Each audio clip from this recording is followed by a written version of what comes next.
bombastic side eye, criminal offensive side eye.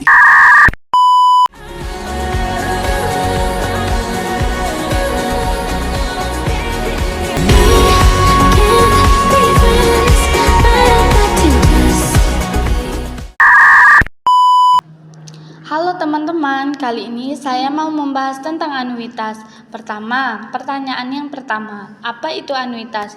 Secara sederhana, anuitas adalah pembayaran atau penerimaan uang dengan jumlah tetap yang dilakukan secara berkala, bisa tiap bulan, triliunan, atau tahunan. Konsep anuitas ini banyak banget dipakai dalam keuangan seperti perbankan dan juga investasi. Misalnya buat menghitung cicilan pinjaman, tabungan, dana pensiun maupun instrumen investasi lainnya. Pertanyaan yang kedua, kenapa anuitas dianggap penting baik di perbankan syariah maupun konvensional? Pertama, karena anuitas bisa jadi instrumen pembiayaan dan investasi jangka panjang. Dengan anuitas, bank bisa menyediakan skema pembayaran yang teratur, misalnya untuk kredit rumah, kendaraan, tabungan pensiun, atau asuransi jiwa. Hal ini tentu memudahkan nasabah dalam merencanakan keuangan, karena cicilan atau penerimaannya pasti dan jelas jumlahnya. Kedua, anuitas juga membantu bank menjaga stabilitas arus kas. Dengan adanya pembayaran yang tetap, bank bisa punya aliran kas yang stabil dan lebih mudah diprediksi. Dampaknya, bank bisa menjaga likuiditas, mengelola risiko, dan memastikan operasional tetap berkelanjutan. Sekarang kita masuk ke peran anuitas ya. Dalam pinjaman atau kredit, anuitas dipakai untuk menentukan cicilan tetap setiap bulan, walaupun komposisi bunga dan pokoknya berubah-ubah. Jumlah yang dibayar debitur tetap sama. Dalam tabungan atau investasi, anuitas membantu menghitung beberapa jumlah dana yang akan terkumpul di masa depan kalau kita menyetor rutin. Dalam asuransi dan dana pensiun, pembayaran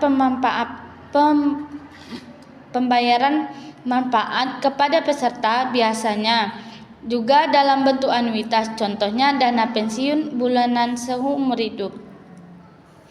Terus sekarang kita bahas jenis-jenis anuitas ada berapa aja. Pertama, yaitu anuitas biasa, yaitu pembayaran dilakukan di akhir periode, contohnya cicilan pinjaman bank yang dibayar setiap bulan akhir. Kedua, anuitas jatuh tempo, di mana pembayaran dilakukan di awal periode, misalnya sewa rumah yang dibayar di awal bulan. Ketiga, ada anuitas pasti, yaitu pembayaran yang dilakukan secara jangka waktu tertentu.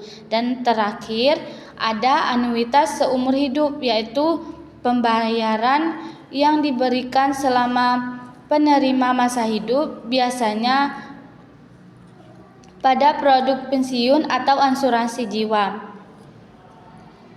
Komponen anuitas ada 4 hal penting, yaitu pokok pinjaman atau prinsipal atau tingkat bunga, jumlah ansuran tetap tiap periode, dan periode pembayaran itu sendiri.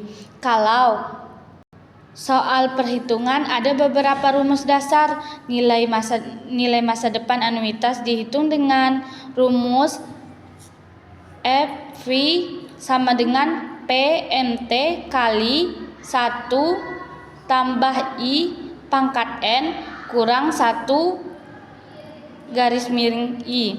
Nilai sekarang anuitas dihitung dengan rumus PFA sama dengan PMT dalam kurung 1 kurang dalam kurung lagi 1 tambah I pangkat N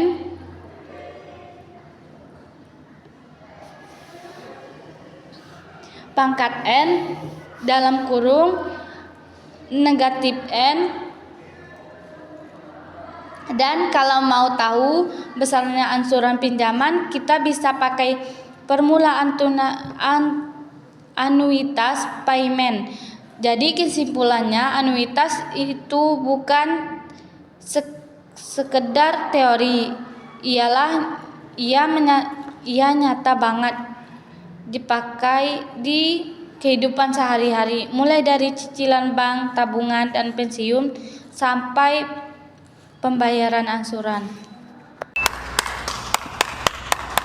Baik, hari ini kita akan membahas contoh soal tentang anuitas. Perhatikan soal berikut.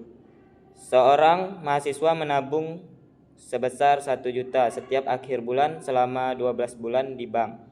Bunga yang diberikan adalah 12% per tahun. Atau kalau kita ubah menjadi per bulan menjadi 1%.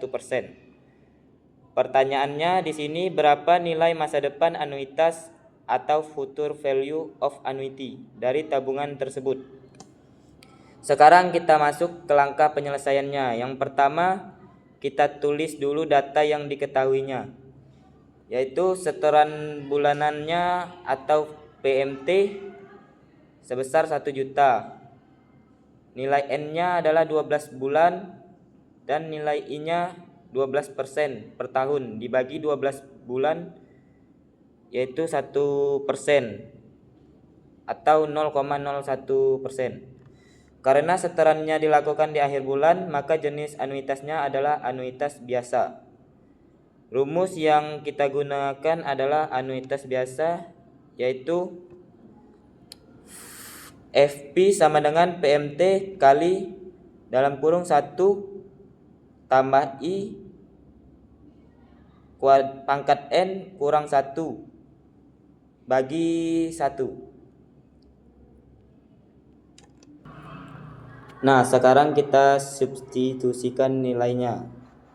F sama dengan PMT-nya yaitu 1 juta dikali dalam kurung 1 ditambah I-nya 0,01, nilai N-nya adalah 12 dikurang 1 per 0,01.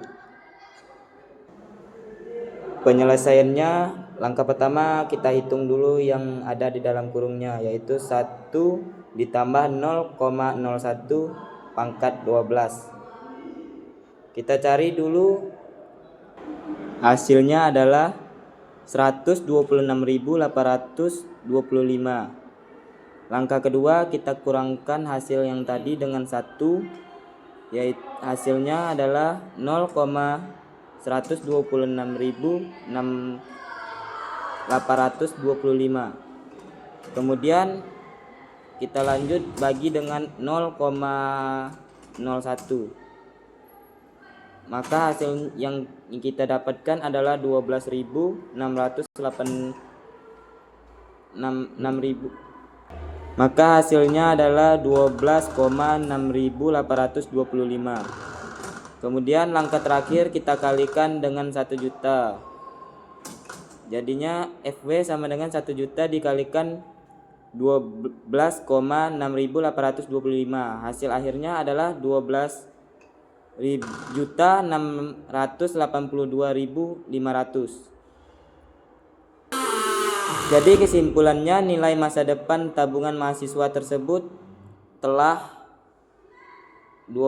mencapai 12.682.500. Berikan satu contoh kasus nyata penggunaan anuitas dalam perbankan syariah.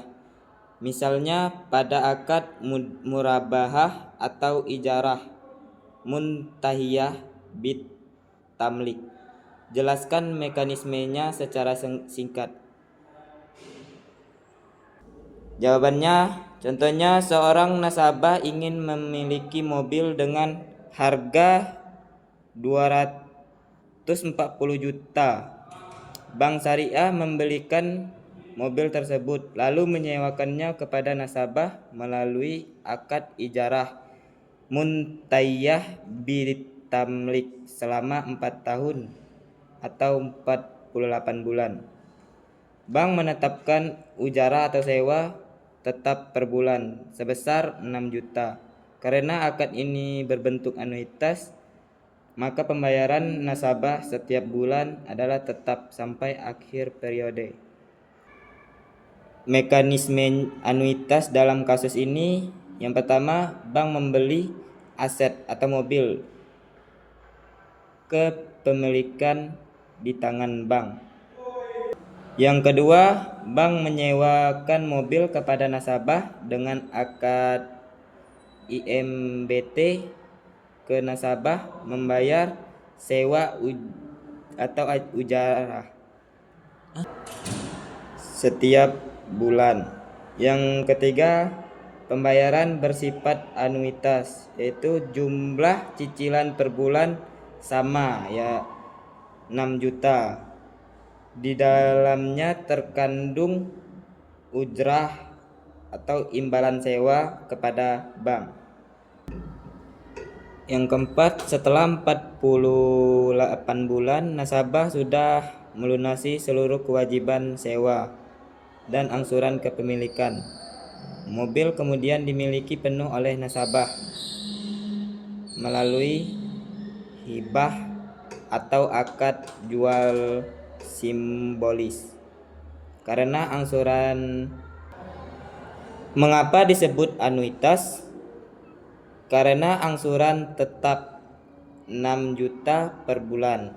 Jumlah yang dibayarkan nasabah tidak berubah meskipun komposisi ujrah dan porsi kepemilikannya bisa berbeda setiap bulan. Hal ini memudahkan nasabah dalam perencanaan keuangan dan sesuai prinsip syariah, atau tanpa bunga tapi berupa margin atau ujrah.